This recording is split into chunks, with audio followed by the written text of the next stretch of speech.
Sempre é tempo de estudar a Palavra de Deus. Estamos de volta e vamos dar continuidade hoje.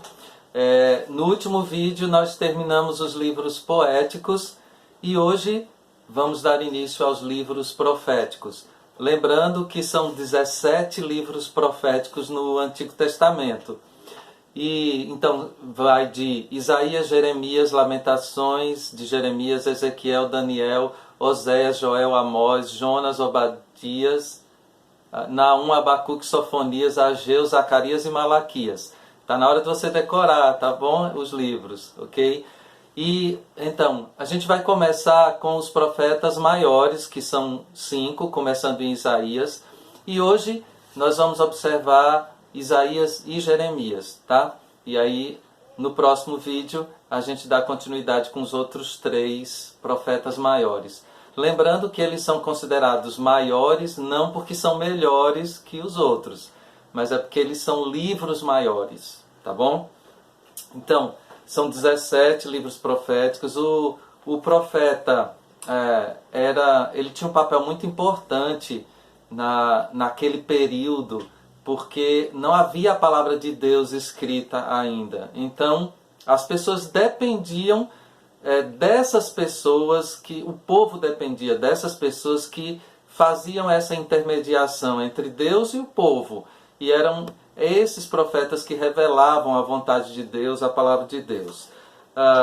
Os livros proféticos, eles ocorrem na mesma época dos livros históricos do Antigo Testamento, tá? Samuel foi o primeiro profeta e a gente tem nesses livros a mensagem de Deus ao povo, ensinando que eles deveriam parar de pecar, que eles seriam espalhados por outras nações. Nós temos a mensagem de que Deus enviaria o Messias, temos o fato de que o Messias viria reinar e nesse período os judeus retornariam à terra prometida, e também a mensagem de que o Messias reinaria sobre o mundo todo, né? Então, são essas algumas das mensagens dos profetas. E agora, começando por Isaías, então a gente tem aqui como tema a salvação vem de Deus. Esse livro tem realmente como palavra-chave salvação. Aqui, capítulo 40, verso 29 diz: Ele fortalece ao coração e dá grande vigor ao que está sem força. Falando justamente de Deus como aquele que vem para trazer salvação. Isaías, ele profetiza ao reino de Judá. Lembra que o povo foi dividido pela desobediência mesmo, foi dividido entre o reino do norte, que era Israel, e o reino do sul, que era Judá. Então, Isaías, ele profetiza para o reino de Judá. A mensagem de Isaías, inicialmente, é de julgamento, e a partir do capítulo 40, então a gente tem uma mensagem de conforto. Esse é um detalhe que é bem característico dos livros proféticos.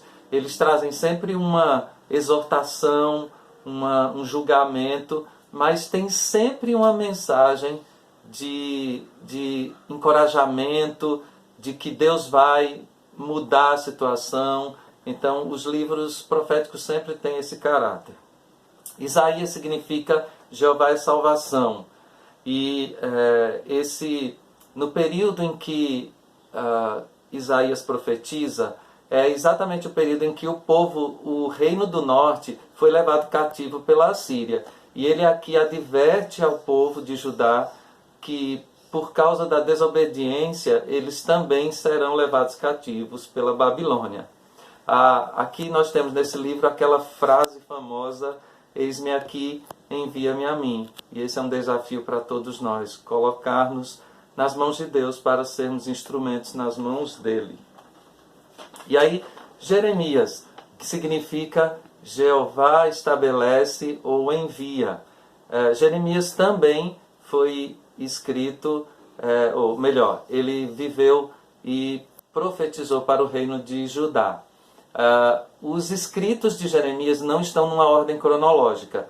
Ele vai falando e em alguns momentos ele lembra de outra situação e ele acaba então incluindo aquela informação naquele momento e por isso então você não tem uma ordem bem cronológica. Isso torna até o livro um pouco mais difícil de ser interpretado. Tá? Ele começou profetizando e avisando sobre o cativeiro, e depois o cativeiro acontece e ele continua ainda profetizando a esse povo. Tá? Ele foi considerado profeta chorão porque ele revela muita tristeza por causa da situação dos judeus. No capítulo 1, a gente tem o chamado de Jeremias, e a gente pode aprender muito com a maneira como Deus fala ali a Jeremias, e a maneira como ele tem dificuldade a princípio de aceitar esse chamado. Nos capítulos 2 a 25, Jeremias fala do futuro da nação, ele alerta o povo daquilo que vai acontecer, e eu queria chamar a atenção aqui nesse sentido de que Deus ele está sempre nos comunicando a vontade dele e sempre nos alertando sobre o que nós deveríamos fazer ou deixar de fazer. E se nós atentarmos para o que Deus diz, então a gente vai ter muito menos dificuldades na vida. Nos capítulos 26 a 45, a mensagem de Jeremias é rejeitada ao ponto do povo o levar à prisão. E no capítulo 52, final, então a gente tem ali a tomada de Jerusalém, o relato sobre a tomada de Jerusalém, os líderes sendo mortos e o povo sendo levado para o cativeiro. Tá? Então, quando você for ler Isaías e Jeremias, então procure lembrar esses detalhes para que ajude você a interpretar melhor o livro. E então a tarefinha de hoje é você observar o chamado de Jeremias ou o chamado de Isaías e dar algum parecer, alguma informação que chama a sua atenção em um desses livros, tá ok? Sempre é tempo de estudar a palavra de Deus.